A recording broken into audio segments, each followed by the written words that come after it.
All right, thank you very much for being part of us as well. Yes, and we are pleasure to have you.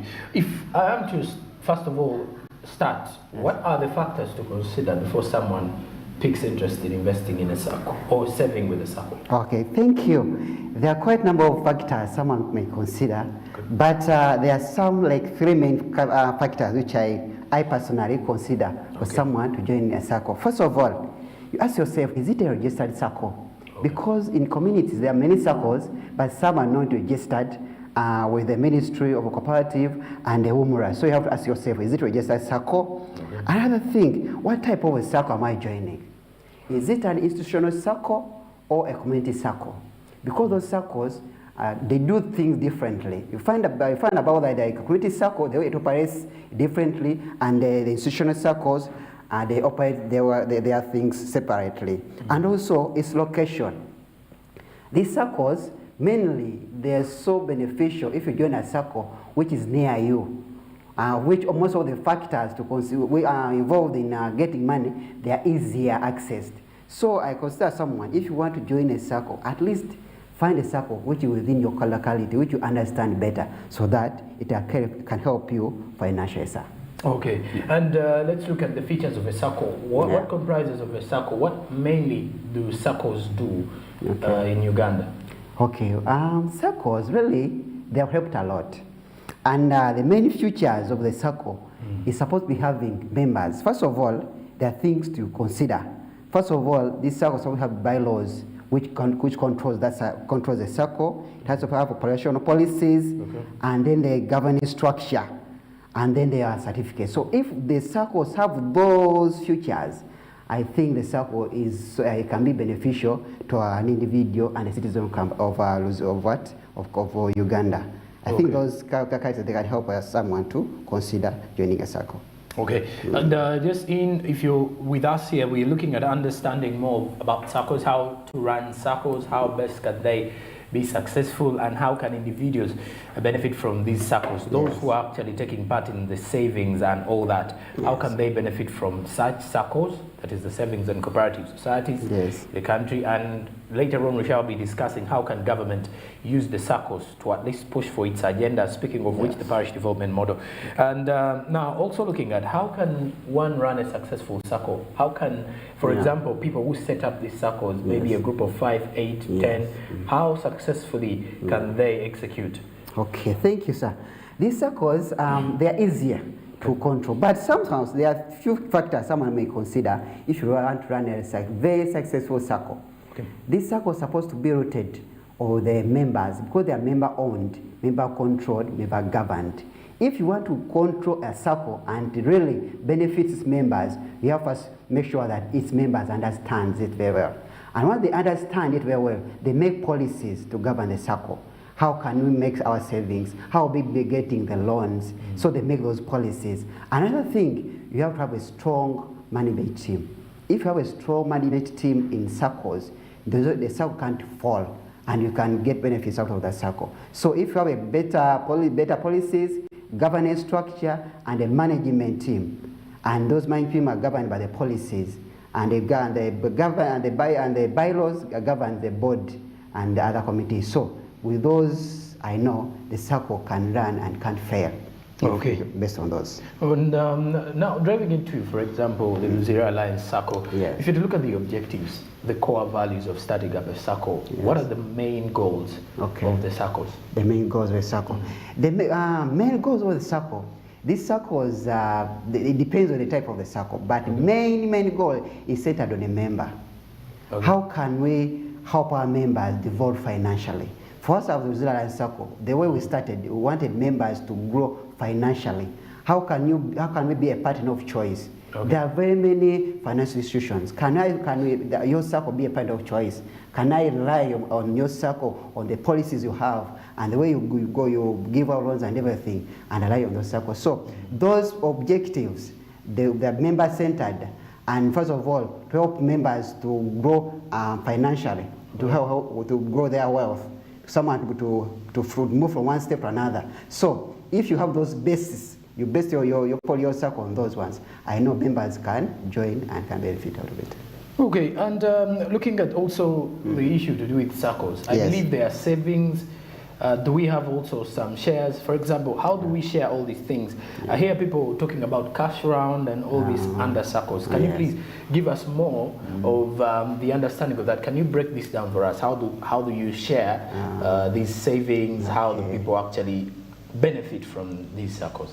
Okay, thank you. You know, SACCOs, the members, integrate this thing is different. Okay. But this, we have in Uganda they call Nigina, those small circles. Okay. For you, at the end of the year, you save, you share your savings. You save for a particular goal, Okay. and then you share. But these cooperatives, you save, every member have different goals. I can save my money if I want to buy a land in 4 years or 3 years. And I don't share that money. I just keep on accumulating. And there are other members who save their money, at the end of the year they withdraw and they use it. Okay. So it depends. If your circle, the members are there, they want to, those group of members, they can share, but others, they keep on saving because they're member owned. If I'm a member, I can decide to withdraw my money at the end of the month, or the end of the year, or the end of the month. If I say I withdraw at the end of 2 years, I do. So those, if we have to make a difference between those small circles and the saving and credit, because Okay. there's an element of credit which is not the other smaller circles. Oh, okay. Yes, sir. And when it comes to the time of sharing savings, is it mandatory for someone to withdraw at the end? Because I've seen SACCOs in Uganda whereby people save, for example, on an annual basis. Okay. And once time for withdrawal comes, Yes. everyone receives the amount they have saved Yes. at the same time. Yeah. Why is it so? Or does it only differ with different SACCOs? Okay. And now it depends, because I told earlier, when you are joining a circle, you have to ask yourself, what type of circle am I joining? Okay. If it's an institutional circle, Okay. like here on Smart, have our staff, they have their own their circle. Yes. At the end of a particular year, they can decide to withdraw and share their money. But if it's a community circle like our circle, Zealand Circle, is a community circle, at the end of the year, we don't withdraw the money. It keeps on accumulating. And there are people, they get loans out of the savings. I can save, but I have my 500, but I want 1 million out of the 500 I've saved. Okay. So I can save and get loans. So yeah, it actually depends on the type of circle I've earlier told you. When you are joining, ask yourself, what's my reason of joining this circle? Okay, and do SACCOs need books of accounts, or it's simply savings and... Okay. You know, books of accounts is really an eye for any institution. If you're running a business and don't have books of accounts, you're bound to fall anytime. So I'm telling anyone running a business, even SACCO is a business, you have to be having the books of accounts. They help you to portray where are you going. And if you want a financial assistance, the books of accounts help you. So the SACCOs which stand, they have to have proper books of accounts and they have to be recorded correctly, not to hide anything, so that you can portray your image that actually I'm making profits, actually members are joining, actually members are getting loans through your books of accounts. So you have to keep proper books of accounts. Okay, Yes. and let's also now look at the SACCOs, for example, the rules and regulations that govern SACCOs. I heard Yes, you yeah. mentioning about getting a license from the Uganda Microfinance Regulatory Authority. Yes, UMRA. But let's now also get to understand Yeah. what are the rules and regulations Okay. that govern SACCOs. Okay, thank you. So rules and regulations. First of all, we have what they call the bylaws. Okay. When a circle is joining, you sign up the bylaws. The bylaws, there are very many issues in the bylaws. First of all, the membership, the area of coverage, the governing structure, it's all embedded in the bylaws. After filling the bylaws, you make your policies. These policies, they depend on the particular circle. So they can help the circle to grow. The circle doesn't have policies and only depends on the bylaws, somehow can fall. So after the bylaw, you make your policies. Okay. And then after the policies, then you go to the manuals, the daily manuals for the staff. It can be the human resource manual, the finance manual, the loans manual. So those ones can help you to govern the circle. Okay. So apart from the UMRA, those other bylaws can help you to run a successful circle. Okay, and do you believe SACCOs should be looked at as banks now, or any legal financial institution whereby you can save? Because I believe also SACCOs provide loans rather, or loan programs in there. But I want to understand, how would you identify a SACCO, for example, amongst financial institutions? Okay. Yeah, SACCOs are different from banks. Okay. First of all, in SACCOs, they are member owned. Every member is every SACCO is the owner of the SACCO. Okay. Whereas the bank, I can't just be any member of the official bank. You be an owner of that bank. True. So that's one thing that they are different. But the reason why now SACCOs are running towards like the banks, because they are working, they are moving, they're working well, and they are means of operations, because we do loans, we do savings like banks, but it depends on the magnitude. I can want a loan of 1 billion. I can't run to a SACCO.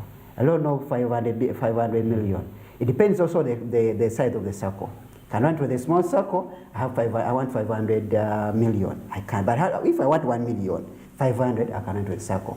The difference between SACCOs and banks actually depends on the way they operate and the smoothness of services. Okay. The services are faster in loans, services are faster in savings, but if you want more services, you run to the bank. Okay. Yes, sir. All right. And I certainly want to as well understand, what are some of the key things SACCO should have before you get this regulation from the Uganda Microfinance Regulatory Authority? Okay. I've been having different engagements with UMRA, and they have their set guidelines which they follow. Yes. But from the side of you, I would want to hear a voice from the SACCO's perspective. How easy is it to get a regulation or to get a license, and how hard is it? Okay. How easy is it? Currently, it's not all that difficult. Okay. Though it's a new move. Okay. Previously, we were under the Ministry of Trade.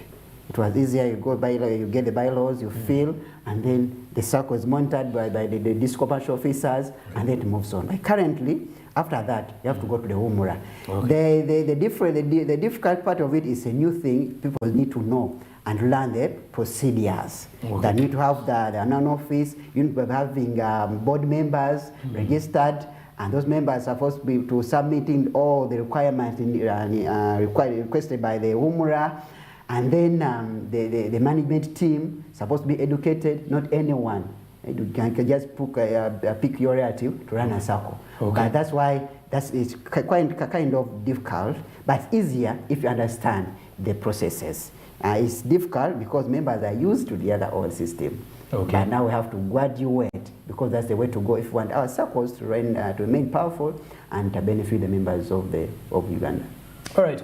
I'm still here with Mutesa Isaiah from the Luzila Alliance SACCO, and of course discussing about Uganda's SACCO space. After the break, meanwhile, we shall be looking at the challenges faced by the SACCOs in the country, then drive it towards government programs, the MIOGA and the parish development model, of what benefit are these to the SACCOs, how can people generally benefit from government programs through their SACCOs, and is it a viable approach anyway? Stick around, we'll be returning at the top of the hour, 9 a.m. in the third hour of the show to discuss more, but still on the topic of understanding SACCOs.